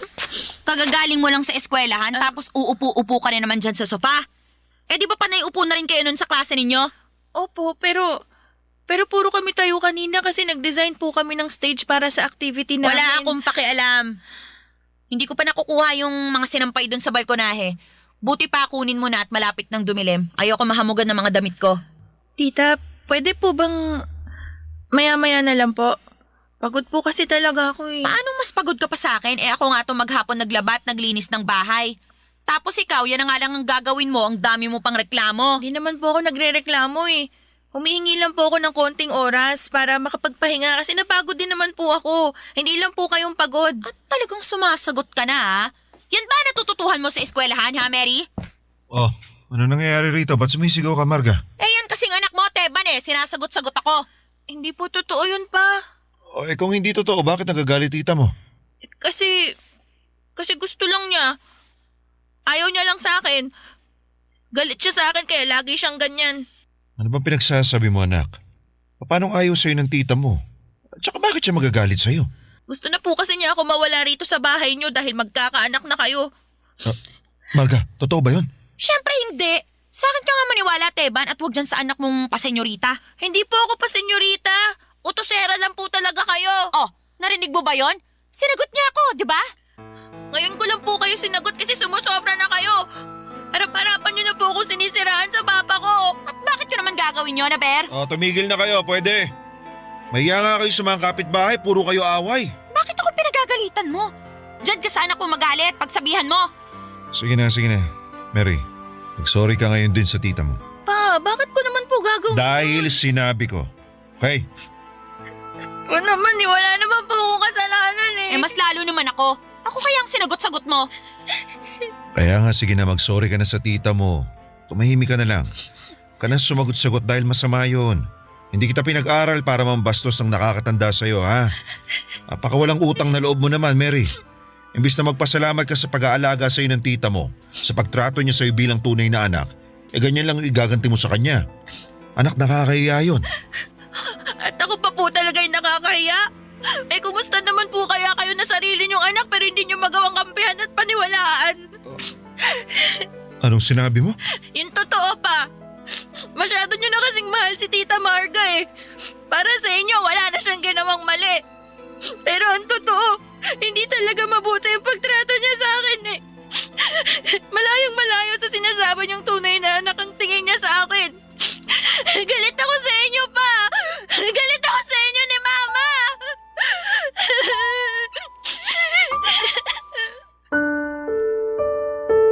Papadudod para akong bulkang natutulog na bigla na lamang sumabog ng araw na yon nang dahil sa away namin ng stepmother ko. At dinagdagan pa yon ng hindi pagkampi sa akin ni Papa at pagpapamukha niya na wala akong utang na loob na anak.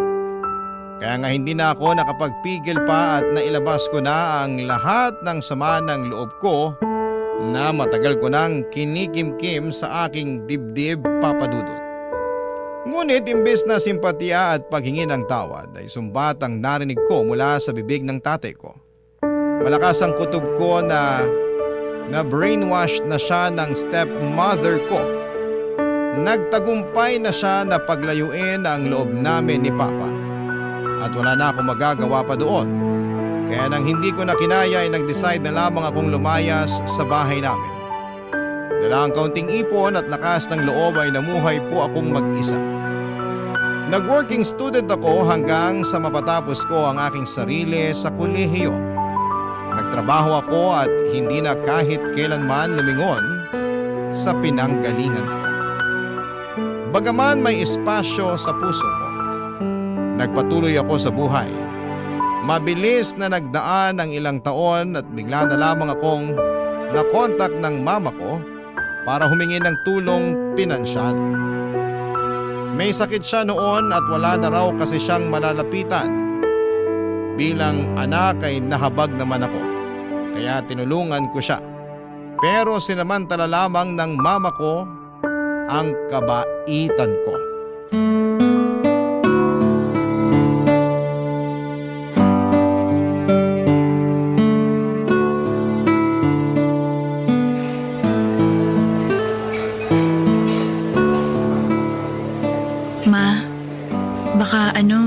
Baka huling tulong ko na po yan sa inyo.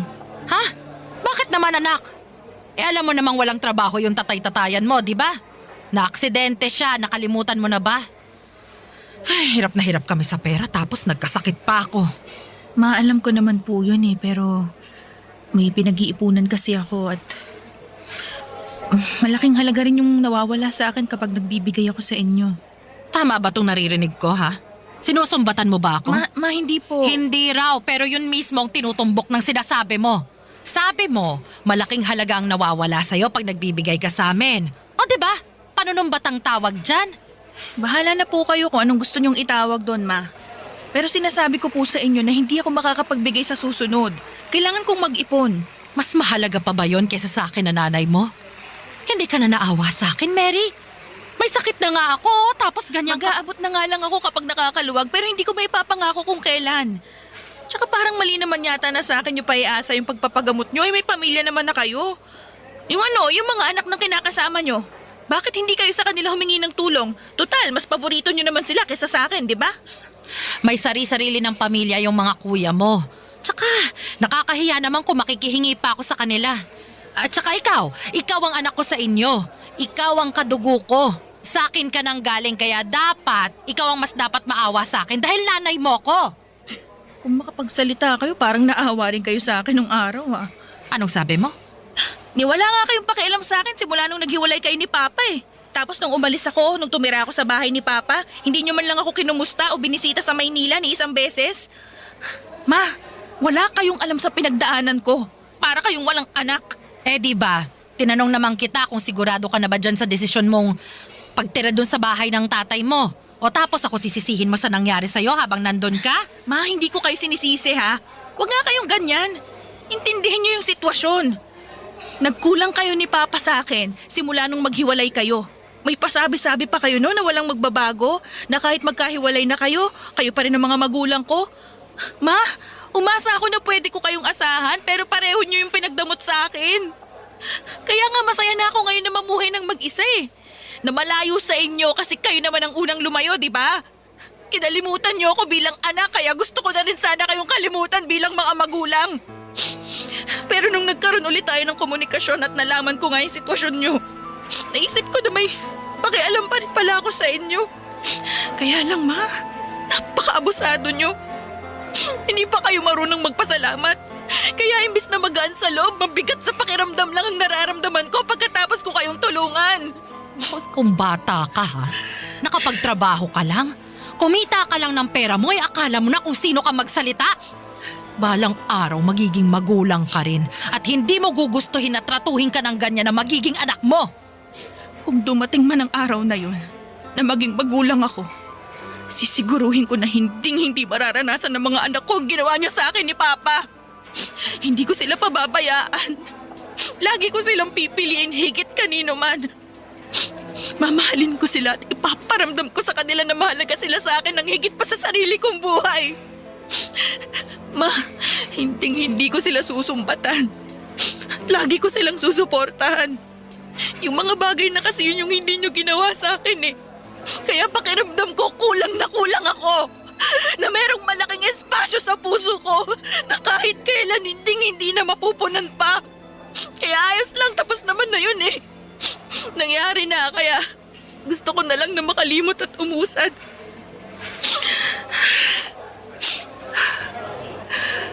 Pasensya ka na ma. Pero hindi nyo na ako makikita pa. Papadudo, tawagin niyo na akong masamang anak. Pero yun talaga ang huling beses na nagkita at nagkausap kami ni Mama. Malaki-laki naman ang perang ibinigay ko sa kanya noon na hindi niya nagawang pasalamatan pa. Pero ayos lang dahil para sa akin ay huling beses na naman yon. Ang gusto ko na lang sa ngayon ay makausad sa buhay ko nang hindi sila kasama. Malungkot mag-isa ngunit iba ang dalang kapayapaan kapag malayo ka sa mga taong nagpahirap sa buhay mo. Oo, magulang ko sila pero hindi nila ako trinato bilang anak. Kaya deserve nilang iwanan. Ayoko nang magpakamartir. Sa ngayon ay nakafocus na ako sa aking sarili, inaaral kong patawarin sila. Pero ayoko na silang pabalikin sa aking buhay. Hanggang dito na lamang po ang sulat ko, Papa Dudut. Sana po ay mapili po ninyong basahin at itampok sa inyong programa sa Barangay Love Stories. God bless and more power to your station. Ang inyong forever kapuso at ka-barangay forever, Mary. Kwentuhan naman tayo dito sa comment section.